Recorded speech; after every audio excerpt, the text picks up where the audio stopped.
Hello, everyone, and welcome back to the Travel Trends Podcast. This is your host, Dan Christian, and today we have a special spotlight episode on host agency reviews, which was founded by Steph Lee back in 2012. It's an amazing organization that she has built to now 60,000 subscribers. They run events over the course of the year. I've had the privilege to speak at a few of them and to know Steph over the last few years, but one of the exciting developments is they appointed a new managing director that Steph Lee specifically went out and recruited, and that is Shayna Zand. Now, Shayna Zand is a great friend and industry colleague of mine. She worked at Intrepid for more than a decade, spent the next few years at We Travel, and for the last 2 years has been working closely with Steph and taking the lead with host agency reviews. And I thought this business deserves a spotlight episode to showcase how much positive impact they have on the travel community, especially travel advisors across the US and Canada and globally that participate in their webinars,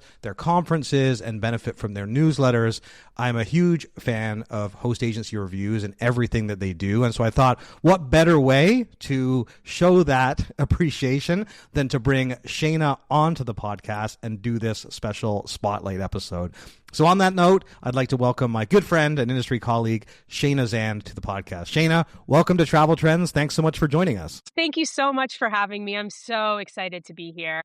Thank you. Thank you so much. As you know, and everyone heard from that introduction, I'm a huge fan of yours, personally and professionally. And obviously, I always look forward to seeing you at industry conferences. You've kindly spoken at a number of our events. You've also kindly invited me to speak at a number of the host agency review events, which I really appreciate. But I really wanted to bring this spotlight episode together to shine a light both on host agency reviews, but on yourself specifically, since you are such a key part of the whole travel industry. And I think people will get that sense over the course of our conversation, all the things you've done, all the things you're involved in. And so let's start there. Tell us a little bit about your background in travel, Shayna, and how you got into this industry in the first place. Wow, no pressure at all. Honestly, it's so funny. I've been in the industry for about 15 years now, but I actually, believe it or not, kind of started as an accountant, like tax specialist. That's where my background is, which I honestly now is a fantastic thing. I'm so glad that I have that background of understanding P&Ls, accounting, taxes, and how everything works. But I think anyone who knows me knows that's clearly not for me. And I just always loved traveling. My summers through university, I would backpack for months on end and just loved it. And so I applied. I was just like, I want to work in travel, adventure in particular, and just kind of applied for anything I could find and found it with Intrepid Travel. And I was there for just over 10 years. So kind of got to grow up in the tour operator space, with the DMC network, the tour operators, and I essentially managed all the contracts with all of the host agencies and consortium, and then went on to the tech side of travel, which really interesting, especially as that's becoming incredibly popular and also incredibly important for efficiently running your business. And then about a year and a half ago, Steph reached out and said, hey, what do you think about coming over to host agency reviews?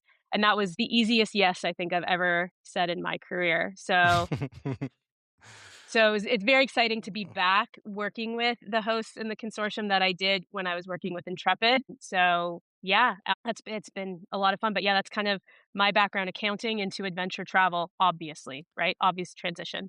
Yeah. And there's one important part you left out. And I'm just going to add it here for all of our listeners too. So Shayna also happens to be Canadian. It's always great to have fellow Canadians that are globally successful. So Shayna happens to be based in Toronto. You went to school at McGill in Montreal. You not only worked with Intrepid and We Travel, as you mentioned, and now the managing director of host agency reviews, but you're also the chair and board member of Tourism Cares. Been on the board for 5.5 years. Been the chair for the last year and a half. It's been absolutely incredible. I sit on some committees for some other associations as well, on their responsible travel committees. So that's a big piece. Honestly, Intrepid Travel really brought that drive and that love and the importance of responsible travel to me, and how I got involved with Tourism Cares. And yeah, it's been 5.5 years on the board now. So it's been incredible. Yeah. And this is where I wanted to highlight the fact that, you have a key role in the industry because people gravitate to you. And I also, I saw it at the Adventure Travel World Summit when we were in Panama last year, and you had a birthday celebration, which is cool. You kindly invited me, and it was at this amazing rooftop. And I just saw all the people that came together for your birthday. And the thing that always stands out to me is you are we are all products of our environments. The people that you choose to surround Mhm. yourself with, or the people that choose to, to be by your side. And you have such a loyal group of friends and a lot of people in the industry that just love working with you. And I think that transcends companies and roles. And so the fact that, and Mhm. when I discovered, because when I interviewed Greg Takamera from Tourism Cares, and we joked about the fact that you're actually his boss now because you're the chair of the board. And so It's you get to okay. Him and I point joke about that too. yeah. But the fact that, that he has that respect for you, got the respect for him, you obviously, Mhm. and there's certain people that their commitment to the industry goes beyond any organization they're a part of, and especially when you make a commitment to being involved with a initiative like Tourism Cares. Like it is Yeah. such a, so tell everyone, actually, that might be helpful too. Tell everyone a little bit about Tourism Cares, Shayna, for those people who may not be familiar with that organization. Yeah, no, absolutely.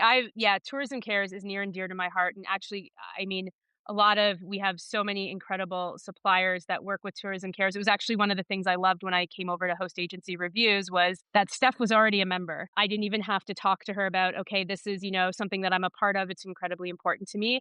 But Tourism Cares is a nonprofit in the industry that is really dedicated to advancing sustainability and meaningful travel within the travel and tourism industry. So, providing resources, education, programming, so that we can create a positive social, environmental, and economic impact for communities around the globe, which is why we were in Panama. We were in Panama as well for Tourism Cares, and we work a lot with ATTA as well. But that's what Tourism Cares is, and it's an incredible board of 23 members from all around the industry.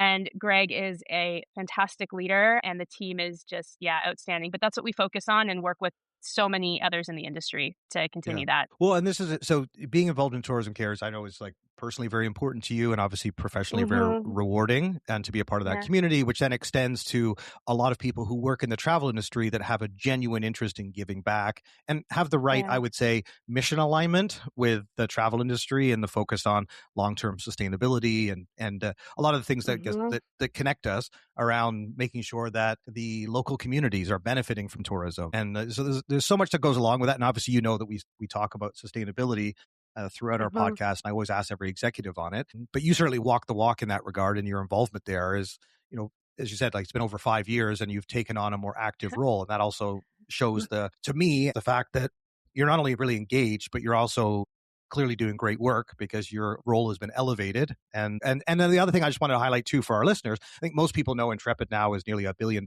global adventure travel company. It's gone from success to success, and certainly your time there, having a decade at Intrepid Mhm. shaped your career and obviously a big part of their success. And We Travel, we actually just did a spotlight episode about We Travel that I definitely encourage our Oh, listeners to check great. out, because I know you Mhm. had an important role there. And we collaborated when you're at We Yeah. Travel, and they've just Yeah. raised, $100 million to help scale AI and multi-day touring, which is two words I would Yeah. never thought I would see put together. Yeah. So let's bring everyone. This is where, when we think about your role today, managing director of Host Agency Reviews, you've had all these significant accomplishments, and absolutely Steph chose the right person to come in and lead the business.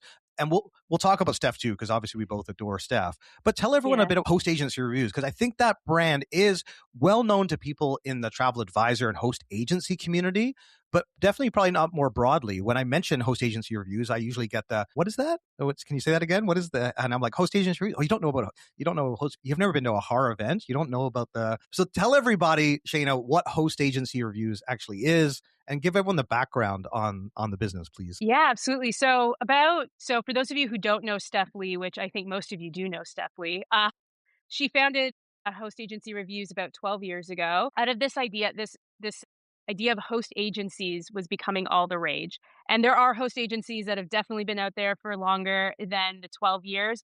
But something that was becoming increasingly popular in the North American market was this idea of host agencies. There are, 120, 130,000 travel advisors plus or travel agencies in North America. And a lot of them are independent. So, meaning that they own and operate their own businesses. And so the idea of a host agency became incredibly popular. for a multitude of reasons. I kind of look at a host agency the best way, if you don't know what it is to think of it like a club that you can become a member of. And with that, if you are a member, you get all the benefits of being a member of this club or of this host agency. Right? One of the biggest benefits that you get is that you actually have the accreditation to legally sell travel as your own travel agency. You get increased commission levels, a community of other entrepreneurs and business owners and travel agency owners, the supplier relationships. And relationships are a beautiful thing in this industry, one of my favorite things. When Steph started this business, it was travel agencies did not know what a host agency was or how they fit into kind of the space in the travel space. And the idea was to educate travel advisors. It was all about educating travel advisors on what are host agencies, what's the franchise model, what does going independent look like, and what's being an employee look like, kind of like the 4 different choices you have in terms of becoming a travel advisor, and educating them on what that looks like. And then it became kind of a directory, a database of host agencies. So all the host agencies have directories with us where they fill them out and they fill out all their details, what kind of tech they use, who they are, why you would want to be a member, everything like that. So it started out like that, and then it just continued to grow with more and more content, right? So we have, I think, over 500 blog articles now that answer any and every question that has ever come from a travel advisor. We work with so many of the hosts. They're so wonderful in supporting the content, supporting all the advisors that come to the site, courses on how to just get started and run your business. And then now it's grown into directories for travel agency software and technology, and for travel insurance, and for consortium. And so for us, it's kind of this one-stop shop for travel advisors. It is completely complimentary for travel advisors, especially as they're starting their careers, to learn what's out there and to understand the space, because it is complex and there's a lot to know. And so we wanted to provide a safe, kind of unbiased space for them to come and learn, and also figure out, 85% of travel advisors are members of a host. So that's significant. And we want them to feel like they can compare and contrast them to see which one's the best fit for them, but also understand what they are, what's important, green flags, red flags, all the things that you should be looking for as well when choosing one. Yeah, well, and host agency reviews certainly has become the central resource for travel advisors in this space. I think people now have a better understanding how you got involved. You mentioned Steph Lee, and I just wanted to highlight her again for a moment here, because she obviously was so uniquely positioned to start this business, given her, she grew up in the travel agency world with both her parents in this space, and she has such a compelling story, and she's very open about her health challenges that she has had in the last several years, which is why she's had to take a step back. And again, that's why, the fact that you were able to step in and take this business forward, and obviously she's still involved. Just share a little bit more about Steph and her role and her continued involvement, because obviously we all adore, and just clarify a little bit more as far as what's appropriate to share about her condition, just so that people are aware, because again, she does share that quite openly. And so I don't want to say something and people, just start reaching out, like, if they don't know or don't understand what's going on. But yeah, if you wouldn't mind sharing that, I think that would be helpful for our listeners too. Yeah. So, I mean, Steph is probably one of the most special people that I know, and what she's built, honestly, the honor that I have to come in and just continue to elevate what she has built for this industry is so beautiful. And I thank her so much for that, because honestly, in my career, I've never been happier. It's just the team I get to work with, but, working alongside Steph and learning from her every day is incredible. She is probably the nicest human you could ever hope to meet. But I think what people forget sometimes, and you shouldn't forget, and I'm going to say this loud and proud, is she's one of the smartest people that I've ever met. And she's been going through quite a few health struggles in the last few years. She is incredibly open about it. What I will share is that some days she has some good days, she has some bad days. But she's still involved. Her and I still catch up regularly every week. So she's definitely still involved from that aspect. But what I love is that myself and our team have been able to let her step back, take care of herself, use the energy that she has with her friends and with her family, and know that her business is in good hands. And so that she can do that and we can run her business for her. So yeah, and her parents are, we're owners of Travel Quest. It's now World Via. And I got to spend some time with them last week. They have a family Slack channel, which is very cute. That's how they all communicate with each other. And apparently photos of me with her parents were taking over the family Slack channel. So that was a lot of fun. If anyone knows her parents, they're also Bonnie and Walt. They're a ton of fun, and they've been a huge support of me as well, right? This is their daughter's business and someone that they love and cherish so heavily. So it's really nice to have that relationship with her parents as well. That's great. Thank you, Shayna. I appreciate you Yeah. sharing that context for all of our listeners, because I think that Yeah. for those people that already don't know Steph, obviously that's all the more endearing to anyone that would quickly come to understand those things about her, and just the importance of host agency reviews, what she's built, and Mhm. the incredible legacy that continues, and what you're now continuing to scale. Because the part that stood out to me as I got to know Steph over the years is what she's built is quite meaningful and has a Mhm. huge impact on the industry. And when you look at the events that you guys run and the Yeah. sponsor engagement and the number of travel advisors that participate, so Yeah. many people that especially these host agencies, and host agencies, of course, where you have a lot of home-based agents that belong to a host agency.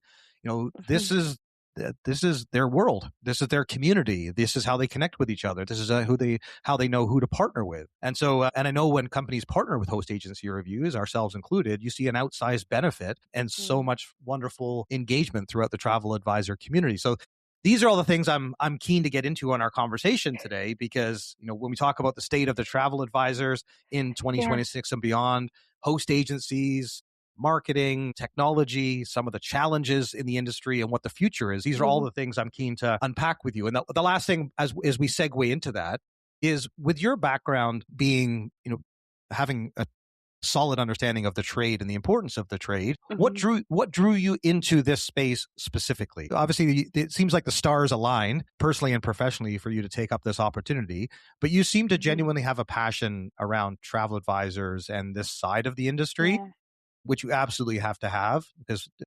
And so I've never had a chance to ask you that before, and here we are having this moment. So yeah, what drew you Yeah. into this space? What is it you enjoy so much about it? Well, I think so when I initially had started in the industry with Intrepid Travel, one of the things I wanted to do is I like working in different areas of the business. So I'd started on the operational side. I was a tour leader, ran the multi-day tours out in Western Canada. And then I went onto the sales team, and then I joined the BDM team. So I was seeing the business from different departments and different aspects. And I loved that part of it. So I could understand the operational side of things, the sales side of things, and then kind of the B2B industry side of things as well. And so I enjoyed that. And then when I got onto the B2B side, when I started as a BDM many moons ago and working with travel advisors and just my love of people in general, because I love getting to know people. I think that's what drew me into travel in general, was just when I would travel and I'd backpack or I'd go on trips with family growing up. I just loved meeting new people, right? Whether they were other travelers, whether they were locals who lived in the countries that I was visiting, I just enjoyed that. And then that kind of community I found within the travel agency space, right? Where travel advisors just love getting to know each other, love sharing their stories, love sharing their wins, their mistakes, their everything. And they're just such open people. And that's just kind of my personality as well. So I think I was just drawn in initially with that. And then because I had especially the operational background of having been on the ground as a tour leader, building out like product and trips and that I found really helped me in terms of helping the industry understand how trips run, how they operate. When they would ask questions, I would be able to easily kind of express, well, this is why it happens this way. This is why it can't happen this way or why it doesn't.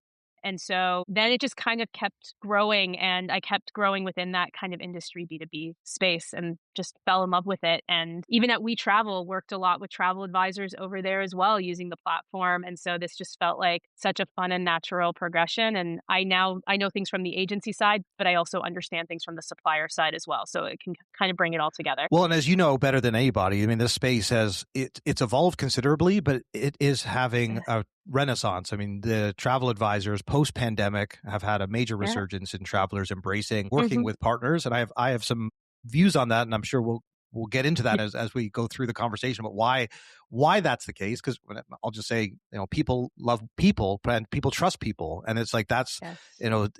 over technology, and we're already seeing that right now with the fact that yes, you can plan a trip using ChatGPT or any other generative AI tool, but you won't book it using those tools. You will then speak to somebody. So it's great for research, but the thing that agentic AI has to overcome is trust.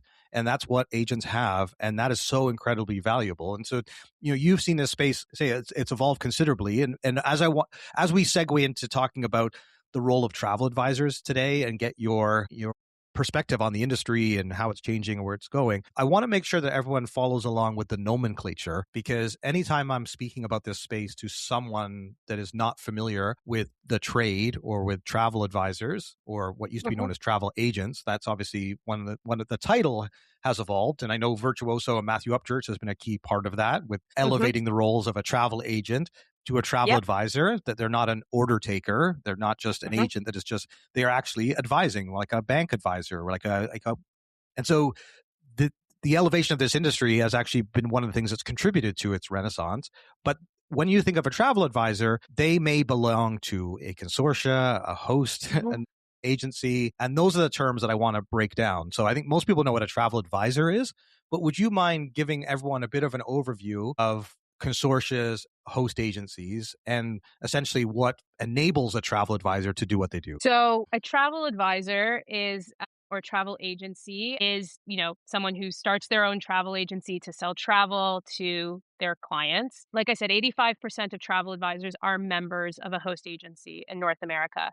Probably a little bit more. We use kind of this data that we gather from our annual report and survey that we do every year, which actually our survey is currently out right now. And last year, I think we had 3,500 travel advisors complete it, which is pretty incredible. The host agency to me is the operational support for the travel advisor. So travel advisor becomes a member of a host, right? Typically that means there's an annual fee and there's a commission split, which means that the host is taking a small portion of their commission, and the advisor is keeping the predominant amount of their commission, anywhere typically from a 70-30 split to some hosts do 90-10 or even 100%, depending on how many sales you bring in and so forth. But with that, with a host, the travel advisors get a multitude of things. One, they get a community of other entrepreneurs and travel agencies, right? So while you still run and own your own business, you're an independent contractor or an IC, as we would say in the industry, you still run and operate your own business, right? The big thing you get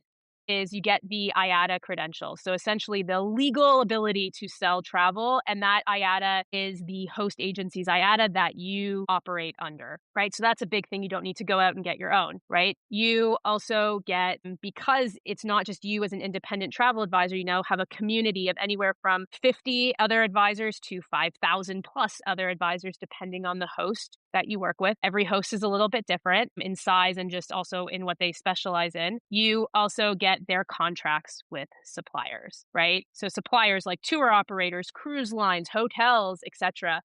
And the commission levels that they negotiate on your behalf are significantly higher than those that you would get if you were just independent on your own. Plus the relationships, because hosts host their own events. So you get to meet a lot of suppliers, and you've talked about it a lot. I have as well, that relationships are everything in this industry, right? You get to know everybody, the support that you get. You also get that personalized support from the BDMs, so the business development managers or the national account managers from that supplier, because they support your host. So you get things like that.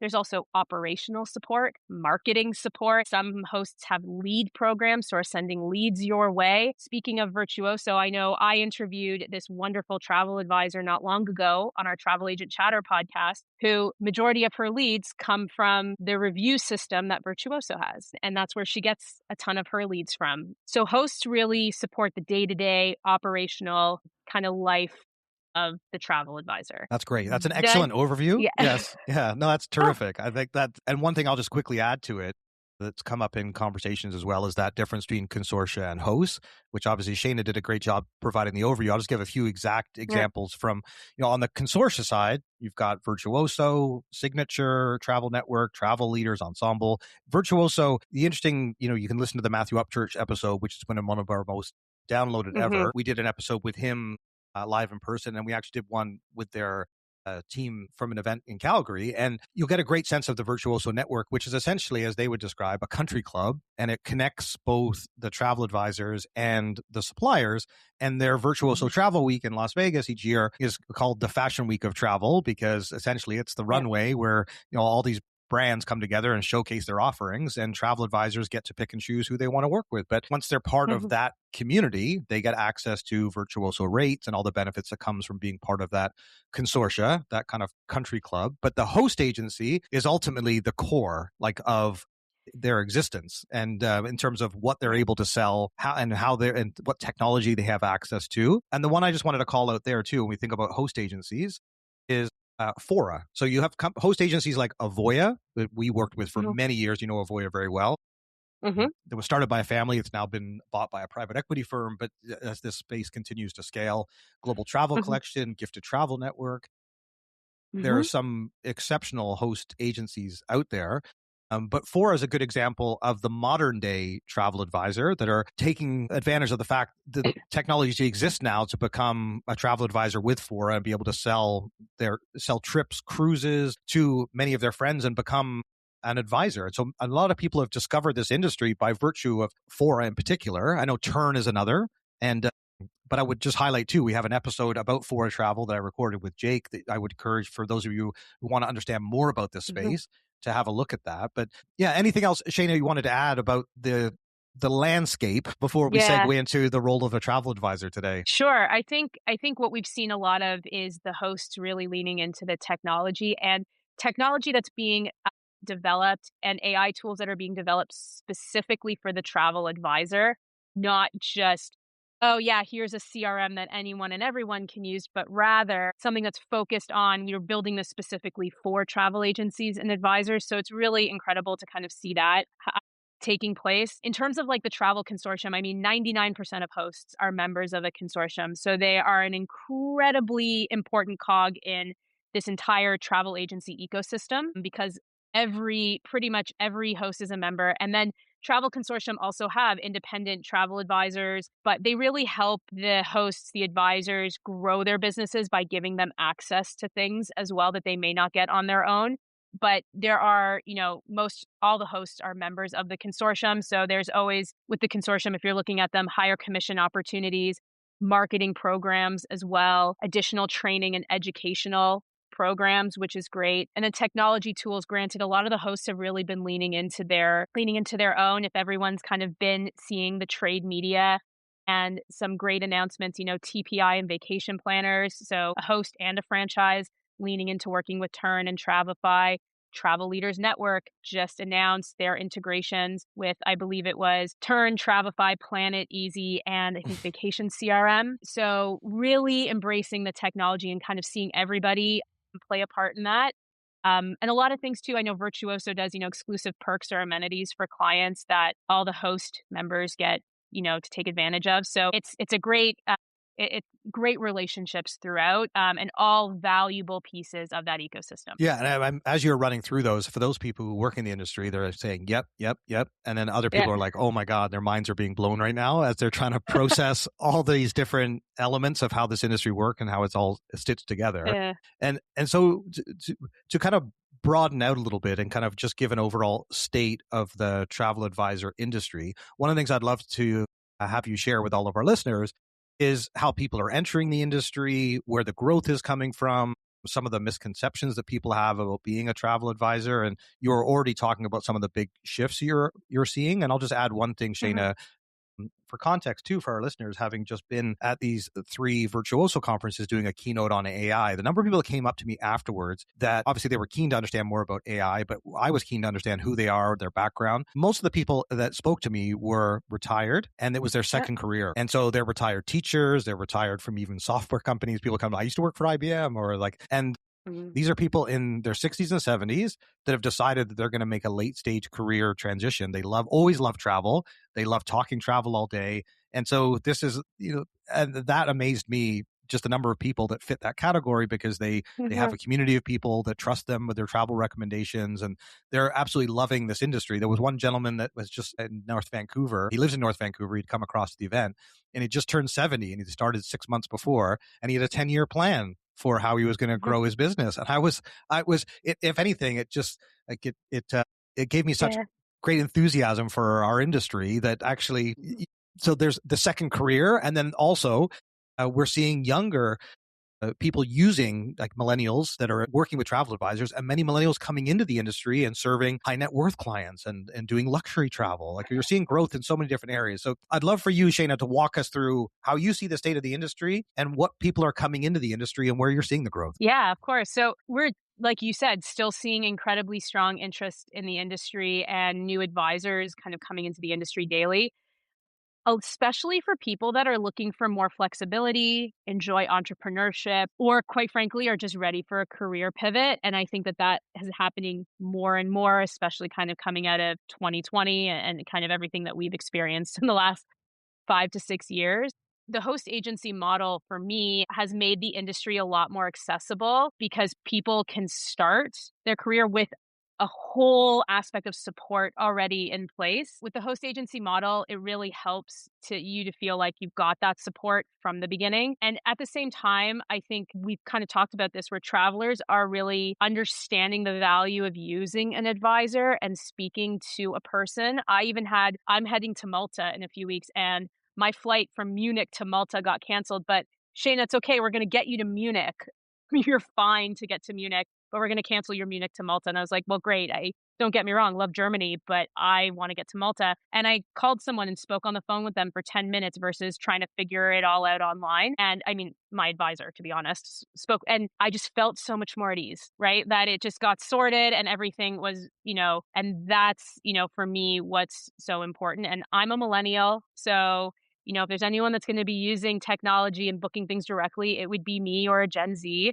And that's just not what goes through my head. So also, I think some of the shifts that we're seeing is that advisors are operating much more like serious business owners than ever before, right? They're thinking about systems, about marketing, about profitability, branding, scaling, as opposed to kind of like a side hustle, if you will. And we've seen a huge shift as well towards kind of specialization. So niche positioning instead of trying to sell everything to everyone, because this industry is so large and there are so many different kind of lanes that you can go down. They are feeling far more comfortable with technology and AI. And I think that is because technology is being built for what they do on a daily basis versus trying to use technology that was never built for them, but that, sure, you can use the CRM, but it's not built for what the travel advisor needs. And a lot of that has been built and is being used pretty consistently now, which is exciting. And clients, I find too, are also like, for me, I value advisors very differently now, not just for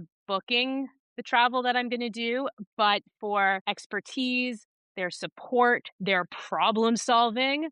Problem solving, I think, is the big one, right? I have had more cancellations, reroutings in the last year than I have ever had in my 15 years of traveling the world. And I've been to almost 90 countries at this point. So the problem solving that I get to go to someone and they get to solve it for me and I can relax is such a beautiful thing and worth every single penny, in my opinion. So yeah, those are some kind of shifts that I find we're seeing. That's great. And when someone comes, and I want to position this for our listeners as someone coming into the industry, so that with this episode we can reach as many people. With our podcast, our mission is to try and help people advance their careers or grow their companies, and also welcome people into the travel industry. That was sort of our key theme post-pandemic, was that as people came back to the industry, we wanted to make sure they were armed with the information they needed to be successful in their careers. And we've certainly seen a lot of people, thankfully, benefit from the podcast that way. Jacqueline Grossman, who works at Kensington, is a good example. I still need to do a podcast on people, our listeners, and to kind of, I'm keen to do that. But I wanted to frame it up that way so that our listeners know the intention with our conversation and some of the additional questions I'm keen to ask you, since you're so knowledgeable in this space. And one of them is, when you become a travel advisor, one of the things you need to do is start marketing yourself. And so, and I want to talk about that first, and then I want to talk about what host agencies you should be a part of, and talk a bit about technology and just be aware of some of the challenges. But for marketing, this is one of the things that I see, typically, especially older generations, still using Facebook quite heavily. They're using social media. That's one of the things that's allowed the growth of this category is mobile and social media. You can work from anywhere. You can be accessible on your phone, and you can use social media to market yourself. But you work closely with advisors on marketing.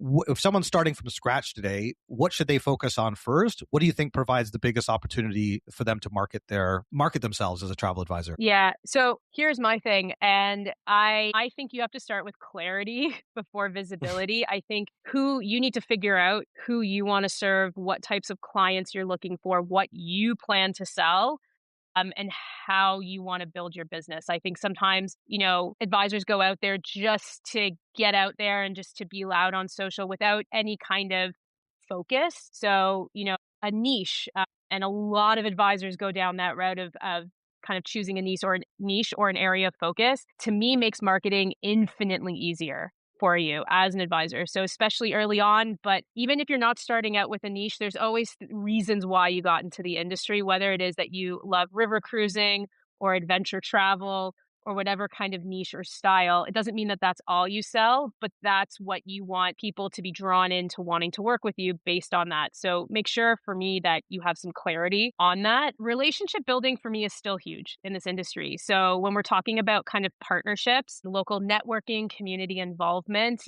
I think that, something I used to do as a BDM all the time with travel advisors, actually specifically in Ottawa of all places, was we used to go to the running room and their local running room, and we would have an event with their run club where we would talk about, trekking Everest or Kilimanjaro. And that was how they would start to also market themselves within their local communities. Local businesses want to come together, a local travel agency, a local run club, why not? Right? And build a group out of that. So I think some advisors forget that that is such a smart tool and tactic, and how you kind of start to gain more clients within your own community as well. I do think that social media matters. I am not a social media guru at all, but like I said, I think it works best when there's already a clear message and positioning behind it. Facebook is still huge in the travel agency space, whether it's you being in different groups with suppliers or where clients are coming from, especially kind of in that boomer era. And you still, for me, I mean, Instagram and LinkedIn are great for other purposes, but Facebook is still quite big in the advisor community for a multitude of reasons. But that would be kind of focus, clarity, and focus. Don't just splash everything and anything, and storytelling. I can't express that enough. Talk about who you are, what you're doing, and share what your travels are like as well. People love that. And I know that you guys run webinars, and the reality is in our Yes. conversation today, we're just only going to be able to scratch the surface. So Yeah. those are some great initial suggestions, but I definitely want to encourage all of our listeners to not only engage with hostagencyreviews.com, but also sign up for the webinars. They've got a blog, their social channels. Like, this is, well within your wheelhouse of expertise, can share on this. Yeah. The other, but to touch on all the topics that will be of interest to our listeners, just to go back to host agencies. And the reason I bring this up again, I think we've explained it, and you've done a great job of giving an overview of what host agencies are and who they are. But in terms of deciding who to partner with, that obviously is and I know you have to be mindful of who you recommend, because you obviously just need to recommend all the different options that are out there. But in terms of deciding on a platform you want to use, it can be overwhelming. What are the most important factors that they should be considering? What are some red flags, or what should they look out for with who they should partner with to effectively run their business? Yeah, absolutely. So I think something to note for any travel advisor who's listening is that not every host is built for every advisor, and that's okay. That's what you want, right? New advisors for me should look closely at support systems. So the onboarding and education that you'll receive, accessibility to the host agency staff team, the community that they have. I know mentorship is a huge one.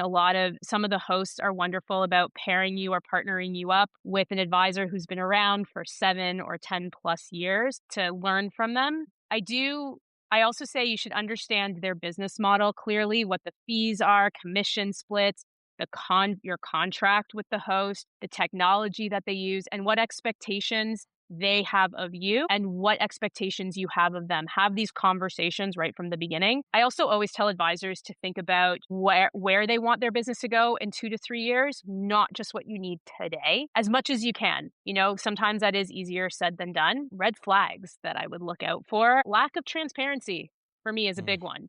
Yeah. And you will not find that with many hosts. Many hosts are incredibly transparent, right? If you see unclear contracts, right? I always recommend going to get a contract reviewed by a lawyer. We actually have a blog with a list of I think 20 plus travel lawyers. So you can always go to one of them. If you're getting vague answers around commissions or fees specifically, because commissions and fees are how you make your money, or overpromising on results. Right? If I love hosts that are very, very real and understanding that, commissions do not get paid until time of travel. That is not a host agency decision. That is the supplier side, right?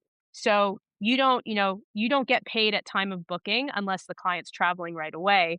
So you want to make sure that hosts are being very transparent with that information. If everything sounds like recruiting language and there's very little operational details, I would say red flag to start digging in further, or to start speaking with somebody else. I would say also, being host agency reviews, one of the biggest things we talk about with all the hosts that we work with, and we work with majority of them, is reviews are everything. So if you go on our website and reviews are completely outdated or non-existent, I would say that's something to consider, right? You want to hear from other advisors, other people that are in your shoes, and that's incredibly important. And honestly, if a host is trying to be everything to everyone, advisors should be asking harder questions about what they actually do best. And know that there are hosts that are really small and really focused on a niche, and then there are some really large hosts that have a huge amount of members and advisors in a huge community.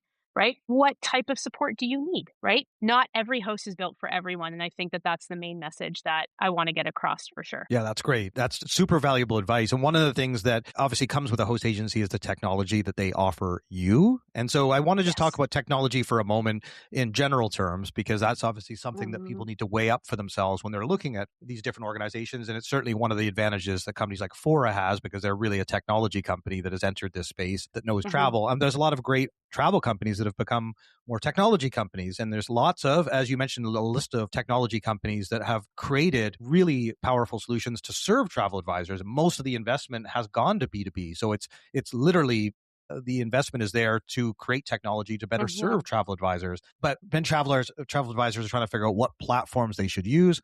What would you say from a technology point of view that travel advisors should be taking into consideration to make sure that they're really competitive? What is the tech that's really empowering travel advisors today? Yeah, absolutely. I think so. CRM systems and workflow tools are becoming non-negotiable at this point, because advisors need ways to stay organized and also need ways to scale efficiently, right? At the end of the day, a lot of advisors are independent on their own. They do not have a team. Don't get me wrong, you have the support of your host, but this is your business that you run at the end of the day. So anything that can be automated for you, supportive, and CRM and workflow tools for me are a complete non-negotiable. And there's great ones out there that you can choose from. So there's not just one option.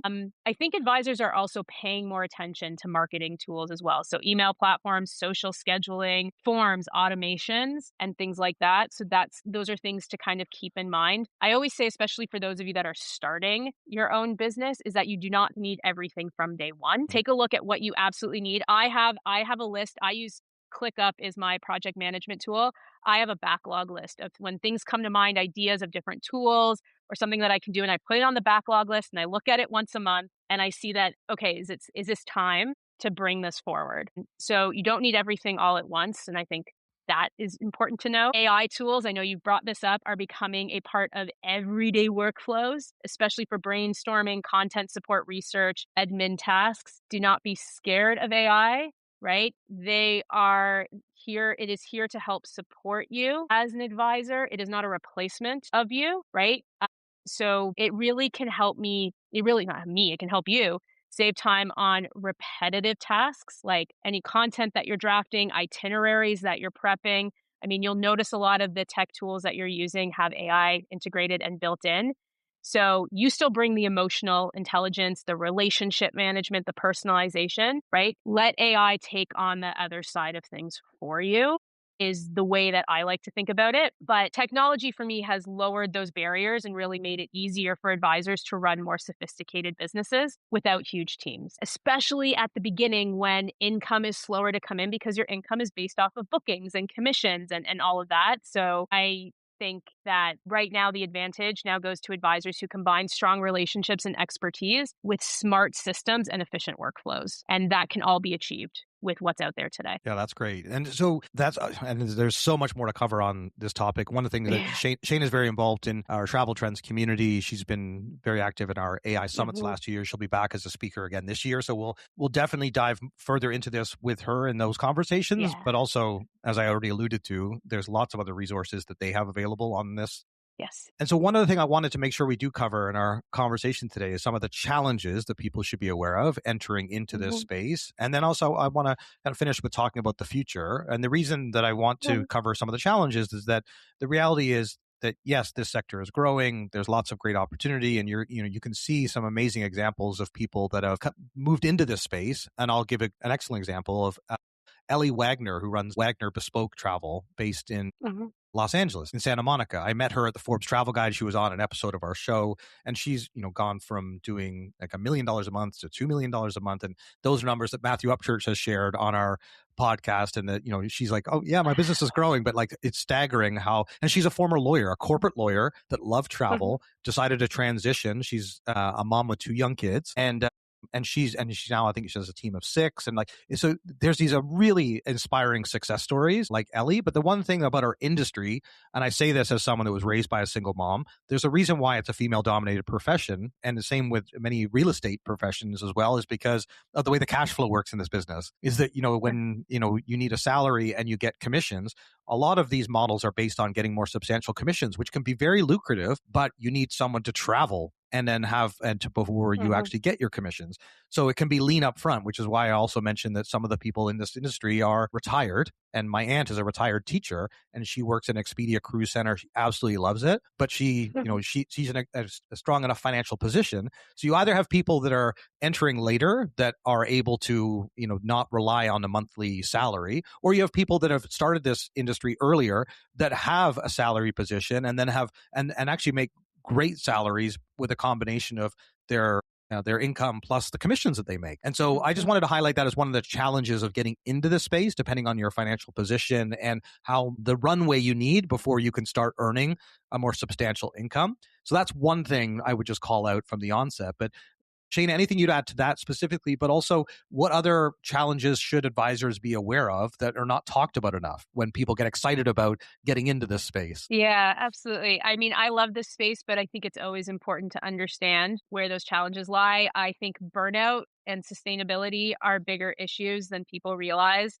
A lot of advisors are running businesses that are very dependent on them personally being on the time, all the time, being available to their clients. And it's why I put emphasis on the right technology platforms to help support when maybe you need to sleep a little bit. But that's something to consider. There is also that pressure to constantly market, create content, learn about new technology that's available, respond instantly, and deliver high touch service to every client that you have. So those are things to consider when you're thinking about, is it quantity over quality, right? Do you need to have 200 clients, or do you have 50 really strong clients that, travel consistently? What does that look like? Another challenge is that, and this is a great problem to have, is that many advisors are growing faster than their systems and workflows can handle, right? They're growing so quickly and they haven't implemented a different workflow or brought in a CRM yet, and they just haven't been able to stop growing. And so when do you stop, pull back, and be like, okay, need to set this up, and then I can continue? And I also don't think we talk enough about profitability versus sales volume. Revenue doesn't always equal a healthy business, because the way they make their money is commissions and charging fees. So I do talk about kind of like, right now there's, different shifts or downturns sometimes within the industry, things that are completely out of our control, like some situations that are going on right now. And, I talk a lot about diversifying your revenue streams. So charging fees, having specific niches, different types of clients. So when there is a downturn in one spot, you still have clients traveling kind of to another area of the world or a different style of travel. I do think that advisors that continue learning and adapting, whether that's with tech, marketing, or consumer behavior, are usually the ones that will stay competitive long term. No career path is stagnant. No, everything changes and evolves. Be open to it. Learn about it. You don't have to love it, but make sure that you continue to be a part of that conversation and continue to learn. And that's, to be honest, that's for host agency reviews, that's what we continue to provide, is all that education that all of these incredible hosts and franchises and consortium help us with, so that we can help our advisors continue to evolve and feel comfortable with the evolution of this industry. Yeah. Well, let's talk about that and kind of finish on that topic, which is how it is going to evolve in the next few years. I mean, it's crazy that we're, midway through 2026 and people will be listening, and, the 2030 is not that far away. So, even talking about the next 3 years of how things are going to change. I know. And we've only just, we touched on AI, and obviously that is a very important factor that's changing every 3 months. But let's talk about the future of the advisor model and go back to where our conversation started too, Shayna, with the fact that people trust people. And I always say, and I know you've heard me in my keynotes talk about the fact that with travel advisors, the moat. We use that term in the startup and investment world, where, what is your competitive advantage? And one of the things that I always call out for travel advisors is the personal relationship is their moat. Is that if their customers rely almost solely on their recommendation for where they go on their next holiday, that's their absolute competitive advantage. They need to maintain that relationship. And so, when you think about the future of travel advisors, I think we see a bright future for them. But I'd love to hear your take on this, because I'm sure you get asked that all the time when you're on other podcasts and speaking at industry conferences. Right. Where do we see this kind of going in the next 3, maybe 5-ish years? I can't believe 2030. Did you really have to call that out? Thanks so much.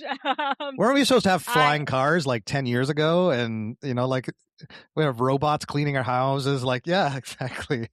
I guess we do have the robot cleaning our houses, but yeah.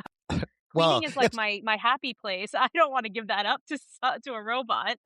Right now it's a Roomba that can't even get past a sock. So, I mean, we're still like at that stage. I know. Yeah. I was at the airport in Asheville, North Carolina, and they had like a little cleaning robot going around the airport, and my bag was just sitting in front of me, and I felt like the robot would going up to my bag, and then I felt like it was like staring at me like, "Excuse you," and then would just stand there for a minute, and it would be like a good 60 seconds before it would go around. I had to test the theory, like how long was it going to take to just go around my bag?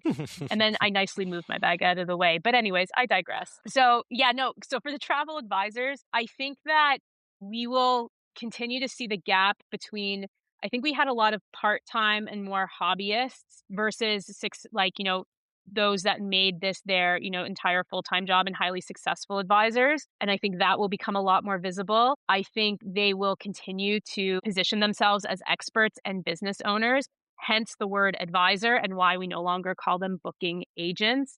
I think that has really evolved over the last 5 to 10 years and will continue to evolve kind of into 2030 and beyond. I think we'll see this industry become even more professionalized as we have, again, over the last kind of 5 to 10 years, more specialized and more technology enabled. So things like AI and automation is going to handle a lot more administrative work, because the sheer amount of administrative work that advisors do that is necessary for their business, but it's not them selling or bringing in new clients, is incredibly high. And this will give advisors a lot more space to focus on those relationships and the strategy and clients that are best for them, versus just being in that administrative task work that needs to get done.